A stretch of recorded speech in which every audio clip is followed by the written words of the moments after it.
Hey guys, I'm the last Bob. He's Christian the Show Towers. That's Daniel Questions Everything, and we are Show and Tell Comic Review. We buy boxes of random indie comics from comic book stores all over the U.S. and review what they send us. You know how social media works. Look what we got.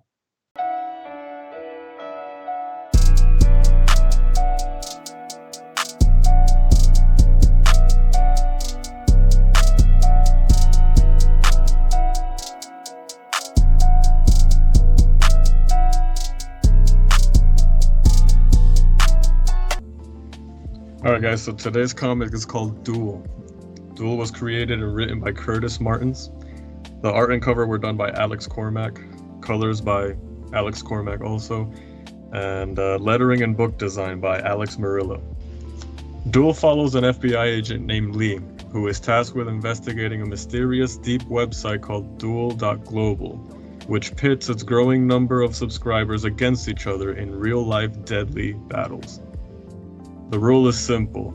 Each contender has 1 month to kill his opponent, otherwise both are executed. Agent Lee finds himself in a race to stop a high schooler who has challenged the site's highest-ranking dueler in a match to the death.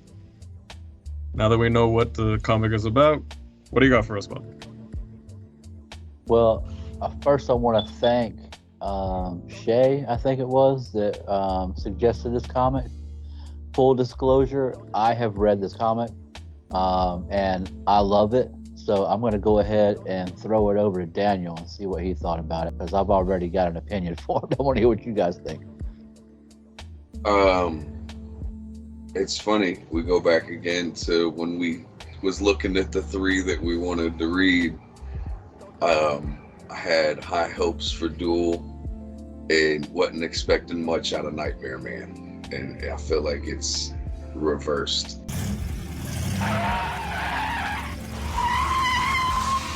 It's not that Deul was bad. I enjoyed it. It was a good read. I feel like the art didn't fit the story quite as much as the last one.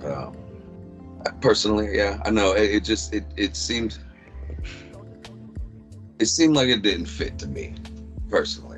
On that aspect, the story didn't seem to be told by the art as much as the story was being told by the story, which brings me to useless dialogue. It was almost like 90s villain monologuing. Even when he wasn't talking, he was thinking it. It was just like, Jesus, dude. Like, I felt like a lot of it was unnecessary too. Who are you talking about? Damien, the main character? Burr.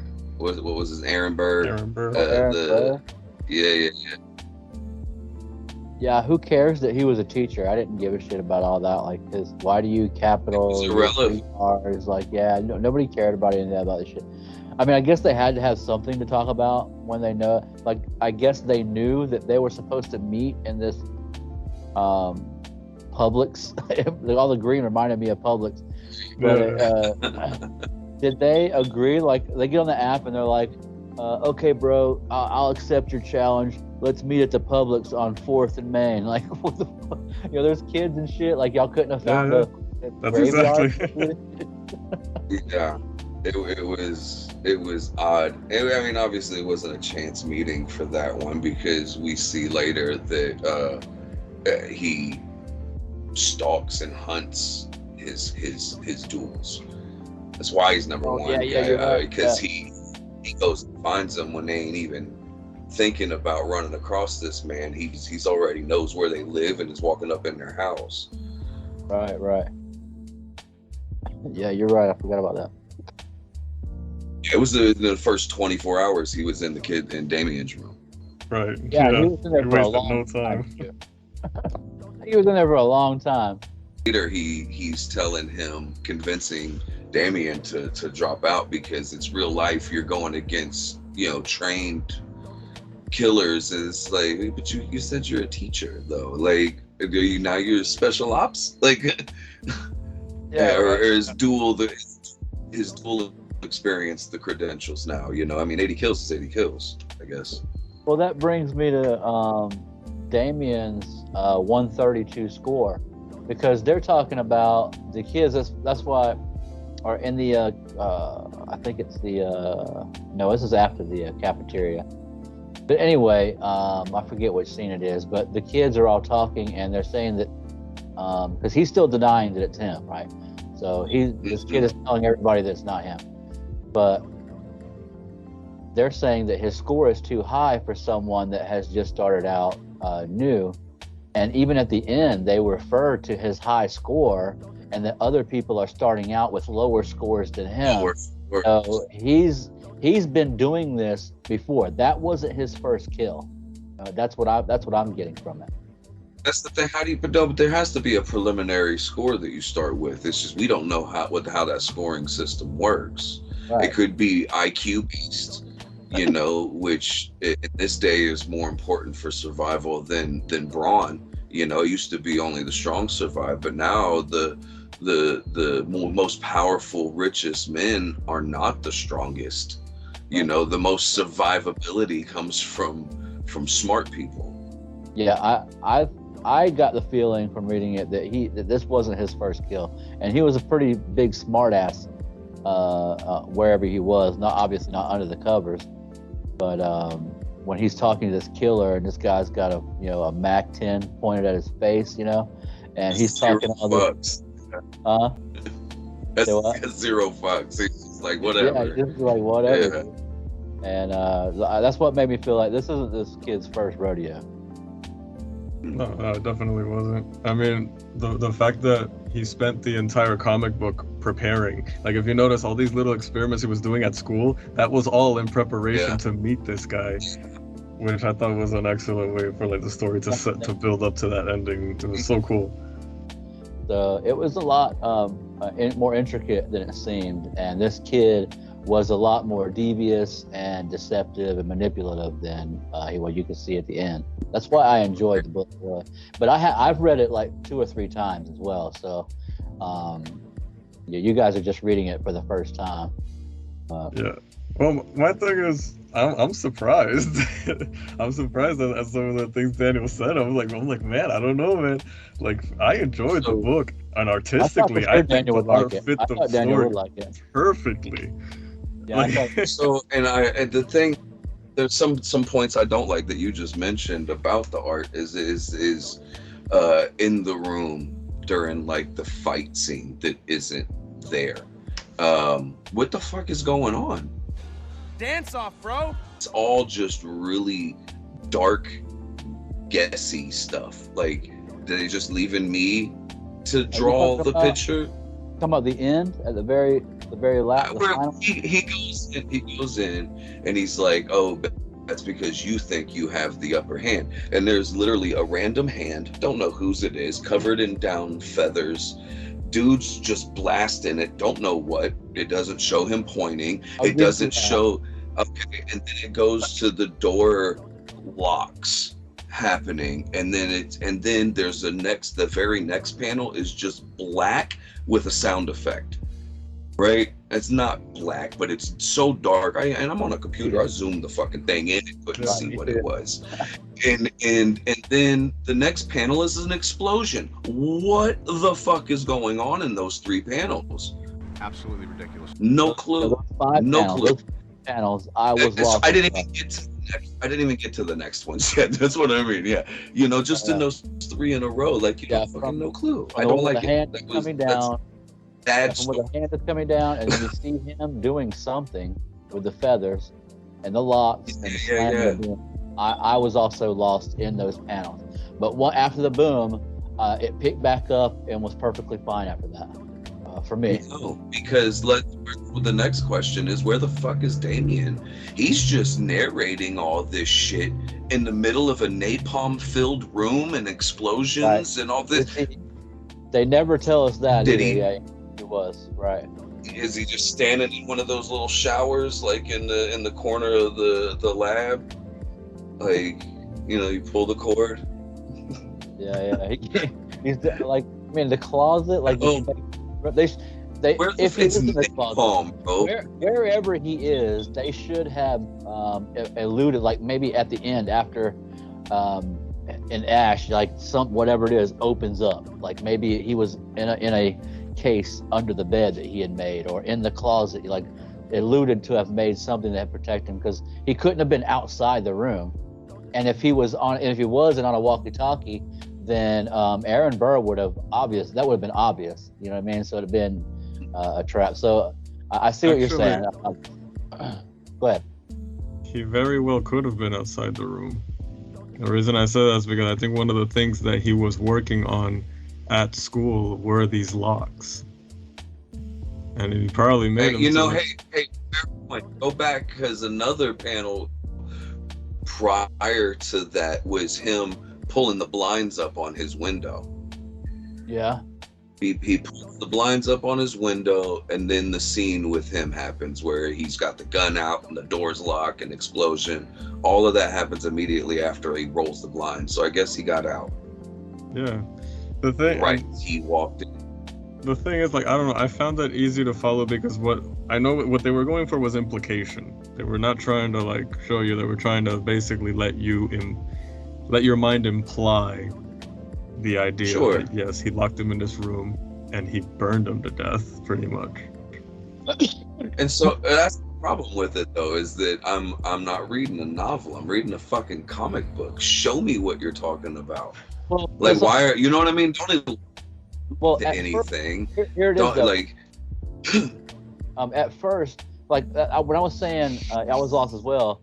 I mean, the first time I read it, but when you read it again, because it's a good comic, you usually go to a good comic and you read it again. You can see that, like, his the feathers when he's shooting at the bed, that it's the movement of it being hit and the feathers, and it's from a perspective from behind his shoulders, and you already know that he's facing the bed, you know. So when anyway, that's what I get from the feathers and all that stuff. So after reading it a few times, you know, these other 2 times, you know, then it is easier to follow. But when I first read it, I was lost as well. I had to go back over it a few times. And that last panel here, which says slam, it is pretty dark. Like I don't see the point in that panel, like showing the door closed, but you can't even see the door. Like you can't even make out that it's a door, if that's what it is. Because it says clunk, clunk, clunk. So how can the locks lock if the door is already slammed? So what is slamming? That's the question, I guess. Yeah, nobody knows. Worst things have happened. I think we're gonna be fine. Maybe that panel. Yeah. They should. Maybe those panels were supposed to be flipped or something. Yeah. And I was actually really like raving about the visual storytelling in this comic when my wife and I were reading it, because it's I mean, it's top tier visual storytelling. It jumped up a notch. It did, didn't it? Except, I will say this, the only thing that bothered me about it was the lettering. Because I noticed that they broke a couple of like rules when it came to the lettering, but they didn't do it in a way that worked. You know, like it backfired. I don't know if you guys noticed how the speech bubbles were all like in disarray. You had them like kind of swimming, you know. When they go to talk to his parents, there's one long shot it's from behind the agents. Right. Yeah. And looking at the parents and him and you know, the boy sitting in the middle. And in this shot, you know, it's a great shot. Artistically, aesthetically, great shot. Even the visual storytelling in the shot, how they use the 2 agents to encompass the family, was, you know, all very well done. But then what kills it is the fact that they broke the rule of the person on the left speaks first. Right. So instead, if you notice, the first person speaking is sitting all the way to the right of the panel, and so they're having to make these weird swimming motions with the dialogue that simply didn't work. Like, that to me was messy. And the lettering did that a couple times. So that's probably the only part of the visual storytelling that killed it for me. But other than that, you know, the shading, the method they used, because I was when I was talking to my wife about it, I was like, you know what, I'm pretty sure that what they used here was markers. They did this with alcohol-based markers. You could see a lot of the strokes if they didn't do it digitally. But I don't think they did it digitally. Sorry, I'm getting tongue-tied here. And I think it fit the story well, especially like the shading style that they picked, because all of their drawings, if you notice, nobody has definitive features. They're all very they have the kind of features that you get when you look at somebody and you squint. You know, like when you're getting that minimal detail of somebody's face. And that's what each person is, and I feel that creates this sense of isolation in the comic where it's every man for himself, because nobody looks familiar, nobody looks, you know what I mean? Like that stylistically, it fits that way. It actually tripped me up a couple of times, making me think somebody else might have been, what's his name, Aaron Burr. And I think they were trying to point to that at the very end when he was like, where's he going? Oh, well, all this is going on. We got, 20 people, 18 people, 3 remaining are battling. So if he's leaving, he's going to Deul. Like as if maybe that was Aaron Burr, because if you see some of the talk, like where they were flying together and they fucking boxed them out, and it was like this Lee's right here and right here is fucking Burr 2 seats behind them. Right. They're heading to the same place. And then there was some moments where one of the detectives did look like Aaron Burr to me, because it was so like the similar but different, same body. Wait, they said what? They did good on the kids, on the differences of the kids. That's for sure. They were very distinct. And I like the way when he was sitting there talking to him, and Emily she's looking toward, what's that kid's name? Reed, the fuzzy head. Yeah. Her eyes are directed right at Damien. So, because she's talking to Reed, and then right, Damien, right? So you can see that she's just done talking to him, and her eyes are directed. I thought it was pretty good. Right. That just little small things like that I really appreciate. And the other thing I liked is the choice of colors. This was a color comic, but it was done with an opaqueness that almost made it feel like a black and white comic. Like the same satisfaction you get from a black and white, shaded comic, I got from this color comic, because they weren't brilliant colors.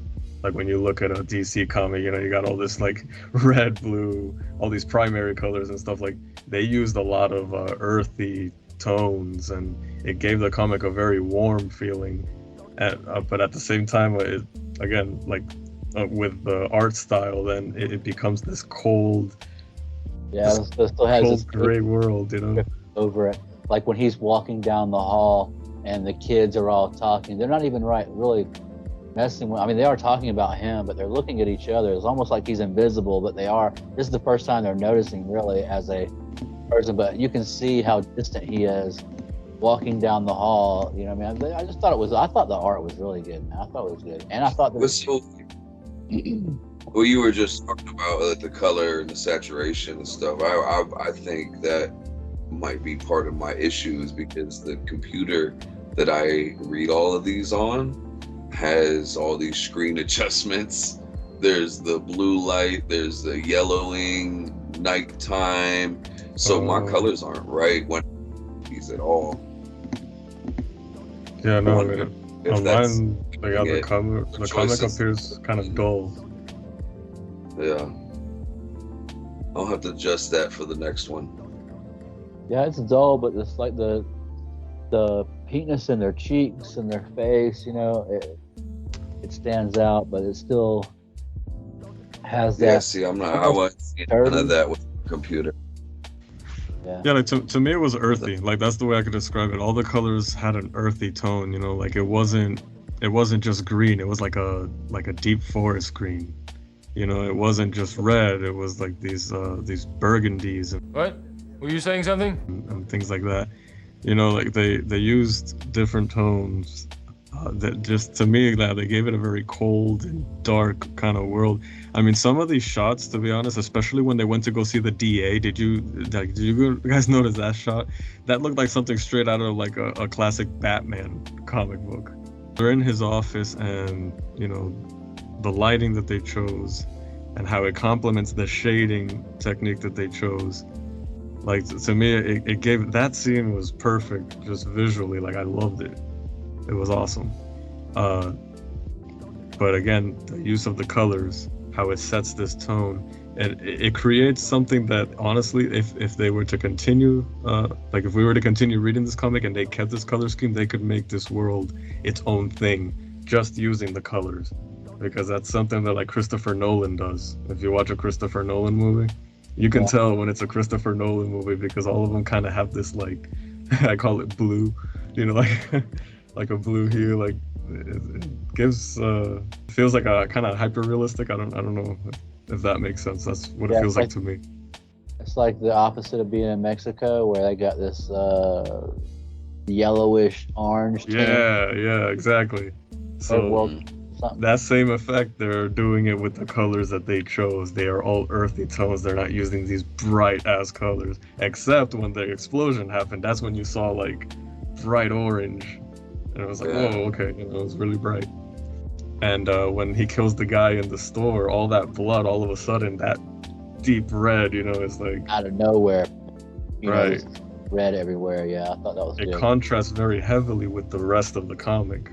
And I like how it depicted it pouring out of his nose and his mouth as well afterwards, you know, the very next panel. Yeah, when he's on the floor. The panel line splits, his head being splattered, and then, you know, I thought that was very well done, man. Pretty good. I have to reread this. I'm gonna be honest with y'all.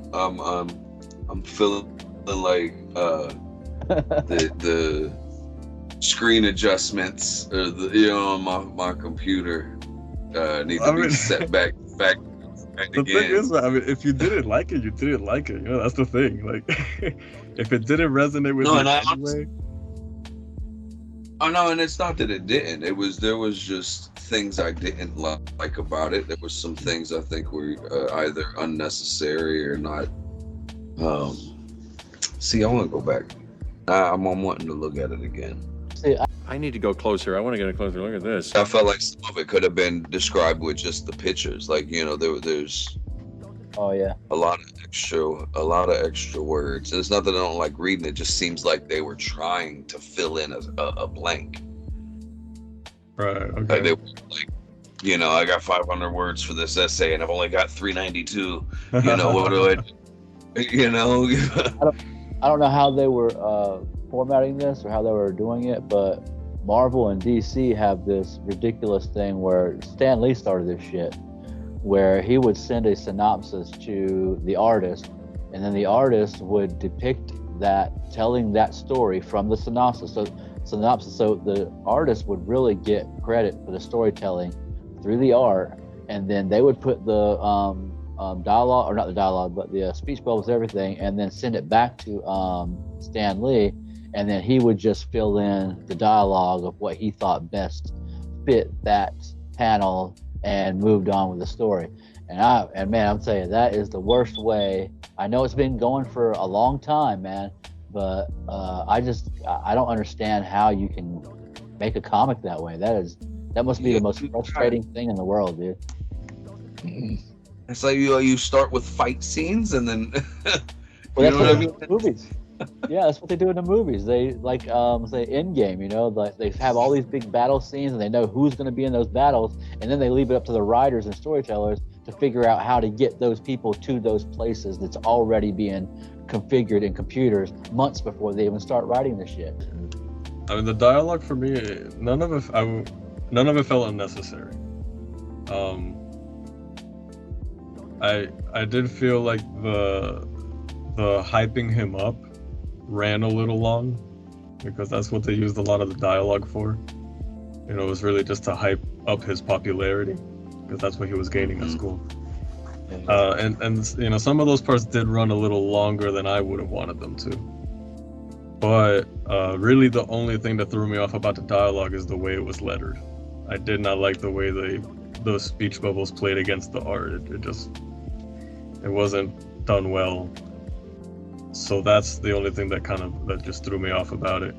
it wasn't a smooth read, like, you know, like where it flowed and it was satisfying. It was a very choppy read, dialogue wise. Yeah. I still thought it was a good story, and hopefully Me too. 2 and 3 will be better. I'm gonna read it again. Do either of you guys want to read this? Other Yeah. story? No, yeah, I want to read the other two because, Yeah. aside from those points, like, I enjoyed it a lot. The story was told well. The art complemented it, in my opinion. Like, I liked it, so I would read the next one. It helps answer a question I had as to, you know, fucking why, like, the kid even started. Like, what is he doing? Did they ever get to that, or was that left for book 2? Like, I don't. Why he started what?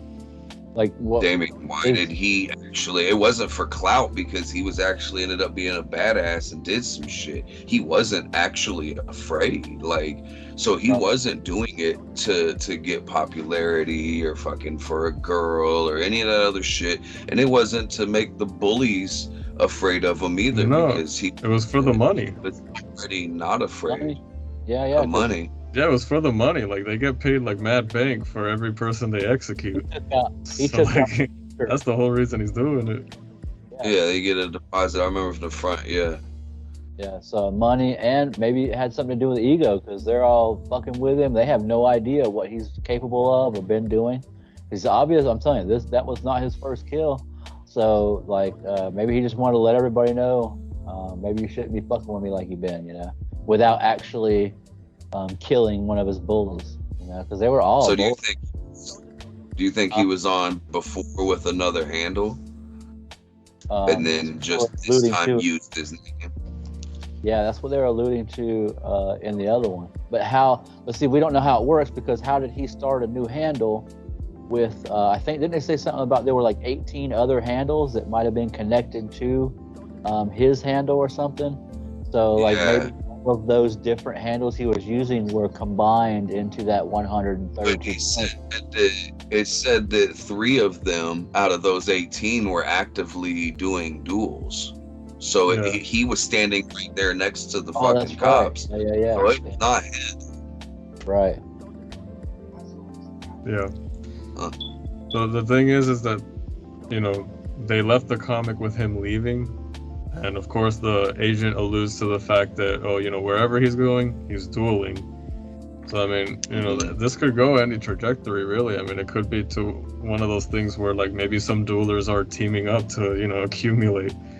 You know, it depends, like, how, like, which way it goes. Yeah. But I'm curious to see where it goes, though, because, like, to me it was interesting, and I didn't see it going the direction that it did. I know, not at all. Yeah, it was. Again, it wasn't a terrible read. That's not, you know, like I said, to be front, it wasn't a bad read. I just didn't like some of it. Right. But I am interested in what was continuing. Like, the whole premise of the duel and how it works is interesting. And don't forget, guys, to send us your suggestions, and we want you to come on the show and review the comic with you. You obviously love the comic, so you'll be for it, and you know, you'll see what we think of it. And that's kind of the whole thing of show and tell. So if anybody's got the balls to come on with their comic, we'd be happy to have you on. Is that too far, guys? I was just thinking, I was just like, oh man, are we gonna need an HR department? Let's hold on, let's count to 10, all right? That's a rash decision, okay? Is this about something else? I think we are. Yeah, I mean, but as far as the comic goes, man, like, all I can do is keep raving about the art and what shots I liked. Yeah, I liked it. Yeah, like, I love the shot, and this was actually in the inside cover, the one where he's like, when he first entered Damien's room, Aaron Burr, and he's pointing the machine gun at him, and I'm just like, what? And all you see is him, Damien, and the window. Yeah, but it's all done in just black and white, you know, like, you just have these, like, particular streaks of white that are creating these shapes, and it's giving you just enough information for you to see clearly, like, you know, this, there in the moonlight, this guy holding a gun to a kid's head. I'm like, dude, like that shot to me was really cool. The window, you know, is basically just white slits, you know, with like some minor detail on the actual ropes of the shades.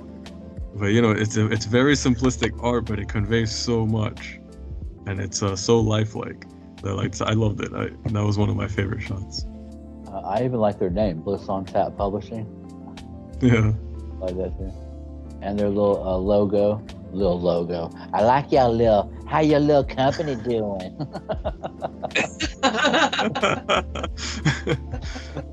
Illuminati.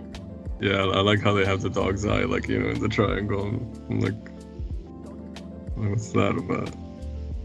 I was doing some Monday morning art flow, like I'm a artist or something, with the where they're getting off the plane and they're sitting on the plane. I thought that the flow could have been better from the where him and Burr are sitting on the plane, and then under it where Agent Lee is pulling his luggage. Agent Lee should have been all the way to the left of that, or all the way to the right of that panel, under him, sitting in the thing. The limo guy should have been in the center where that lady is sitting, and Aaron Burr, who's obviously with this duffel bag right here, should have been on the left side, going in the other direction, or opposite direction, or whatever, went out the door. But so that's how I'm Monday morning arting, and I'm not even a fucking artist, guys. but you're getting it, the visual storytelling. Like, that's actually would have been a lot better. Yeah, Christian has taught me a lot over these last 3 years, man. Yeah. I just don't know what it is I don't like. I really do appreciate the art in these comics far more than I did when I was reading Spider-Man and all that stuff, you know. But for everything, the stuff that you've showed me and the flow and stuff like that, I really do appreciate these things a lot more when I'm reading them. So I appreciate you, Christian. Thank you. I would say that even no matter what I'm saying, it's really just being nitpicky, because I don't want to just that's what we do here, be too man. easy on it, and not just to be a dick for the sake of being. No, but here's the interesting thing about it. Here's the interesting thing about it. The thing is that you don't read comics as avidly as Bob does. So like when Bob reviews, he's coming from a straight, like, you know, being like deep into like comics kind of, you know, point of view. You, on the other hand, are coming from the other side. So when you normally with art, there's a lot of things, a lot of subtleties that you could put into your art that will make a person like it, and they won't understand why they like it, or they'll make the person hate it and they don't understand why they hate it. They just know that they do. That's how I feel. I feel right now. I'm not able to articulate it exactly. Yeah. Right. I know I don't like it. But again, it was a good story. I really like the premise. I like, you know, and for the artist, if he happens to see this, I don't know shit about shit, so it's truly nothing personal. Yeah. Don't take any of this serious. We're just a bunch of amateurs, but that's what we do here, man. That's the whole point in reviewing. I mean, we do go in depth. So when you go in depth in a comic, you do nitpick. Yeah, and I'm the nickiest of the pickest. So that's why I'm kind of the dick of the show, you know. Christian's all right, be nice, Bob, you know. But for me, nice. Let's go into nice and what nice is. Okay, nice is just lying to people to make them feel better. Never be nice, man. Don't pat somebody on the back when they need a smack in the head. You know what I mean? Smack them in the head, because that's what a friend is there for. If a stranger has to walk up and smack your friend while you're standing right there, you're not doing your job. So these artists and writers and creators, they're our friends, man. We love you guys, and we appreciate you guys going out and making this stuff so that we have this show. Without you guys, Show and Tell would not exist. So thank you for putting out good comics, mediocre comics, and bad comics, so we can sit here and tear them to pieces. Love you guys. This has been Good Morning, Bob America. That's an Get out. explanation. Gotta leave on a positive note, man. So that's all we got for you today, guys. We are going to read the next 2 issues. We will let you know how that turns out. And I guess that's it, man. We'll see you guys next week. Did this go good? No! Seems to me like it went pretty good.